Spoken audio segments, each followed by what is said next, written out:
bwe twogera nti jangu ogula ettaka mu KPJ Dream Goals Concert Limited tuba tukitegeeza siyina kasiikirize mu maaso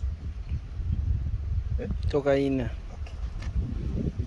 Bwe twogera nti jangu ogula ettaka mu KPJ Dream Goals Concert Limited tuba tukitegeeza era ettaka tugenda oddiira katale nga twagala olyeyimbemu olifune nga likyali ku ssente ntono. Jjukira nti ettaka lyaffe buli mwezi tulyongerako $5,000 lwakuba nti bwe tukyogera nga bamuwoza eyo nsiko ani kubatwaleyo twajja wano Ssemuto nga tutunda obukadde 4 netwongerako netutunda obukadde 4 kitundu. Abaasooka okugula kati bazimbye. Bw'otumulira ekifo kino amakubo mwegali bulungi bulebe emabega wange yo taxi erese bantu kujja kufuna ttaka. N'olwekyo kati twalinnyisa awo twavaawo. Olwaleero tulina puloti wano Ssemuto obukadde 6 kitundu. Puloti 5 ku 10 nga yakyapa. Amasannyalaze weegali. Kati ate tulina wansi wali farmland. Wuliriza wano waggulu twatundanga obukadde 4 kitundu. Farmland nga tugitunda obukadde 2. Olwaleero wano waggulu tutunda obukadde 6 kitundu. Farmland ya bukadde 4 kitundu. Lwaki tujja n'ofuna ettaka lino? Njala kulaga Ssemuto town bwafaanana. Kubanga ettaka lino we litudde ziri kilometers 3 okuva e Kampala okutuuka wano. Ziri kilometers 4 okuva Ssemuto mu town okutuuka wano. Kilometers 2 okuva ku Chorus okutuuka lino ettaka we liri. Nti ogula ettaka lino tiwetaaga nnyo okugamba nti kaŋŋende ngula ettaka ŋŋende kubanga nyina okukolera e Kampala. Kuba kino mutero kibuuza by the way na kano ka education katukafune. Ntira nnyo okugamba nti ssente mmeka okuva ettaka we liri okutuuka e Kampala. E Kampala ogenda kukolerayo ki? Kampala yafunda. Toddamu kulowooleza kumpi ne Kampala. In fact nze ntera okugamba abantu nti buli woba ng'olowooleza kumpi ne Kampala oba olowooleza kumpi oba olaba kumpi. So kiki olina okukola?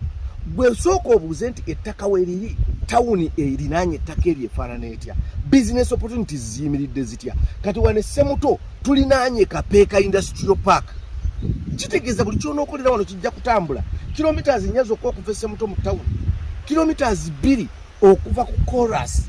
Wano we tulinaanye factory ekola yogurt, ekola ebintu ebyenjawulo ebiva mu nte.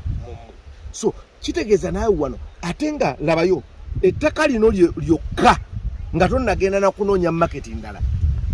Tutuuza wano tulina wano homesteads ezigenda okubeera over 80.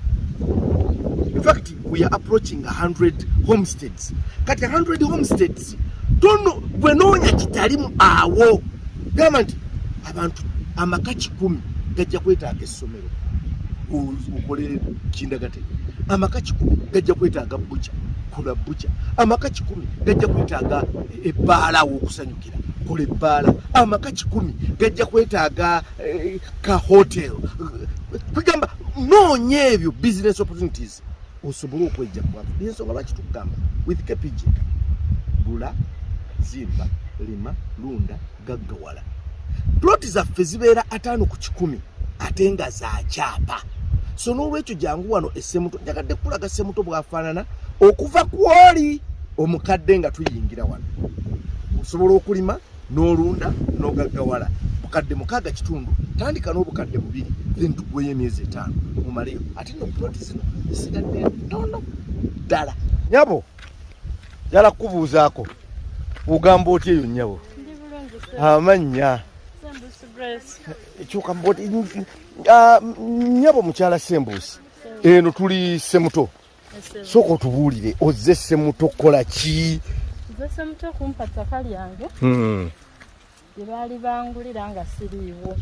Ekyamazima ndisanze. Neebaza Katonda olw'ekyo. Nkusaba otunuleko eno mukyala Sembuusi. Wagula ettaka mu kampuni ki era wagisinkana otya? Tunyumizeemuuko. Kampuni eno nze nagisanga ku TikTok kwe nagimanyira enyinza okugamba. Bwe nawulira nga bayisaawo obulango bwabwe ne mbuuliriza. Naye neebaza Katonda tebanswazizza era tebanjiye. Ttaka lyange ndinabako.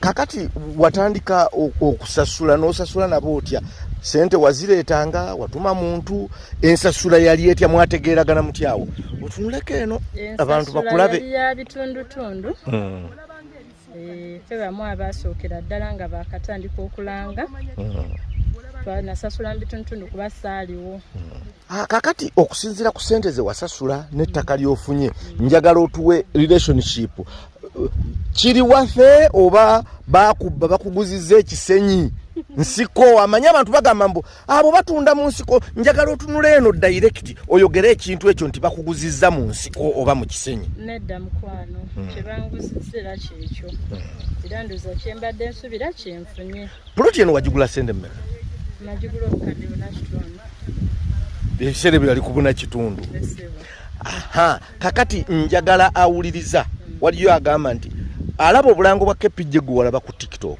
nagamba abo bakuguza mu nsiko ajja kutwala abantu abo baako ebigambo byobagamba tunula mu kamera obibagambe kyenyinza obagamba kwe kuba n'okukkiriza nti kasitofu newo tewabawala era nze sinza agamba nti banguza mu nsiko nedda kuba mu nsiko waliyo n'abazimbyeyo essaawa eno teri asobola zimba mu nsiko goga amasanyalaze mu nsiko yeeno gyegali amakubo gyegali buli kimu gyekiri twebaza Katonda nti buli kimu nga bwe bakyogera bwe bakituwadde yes okay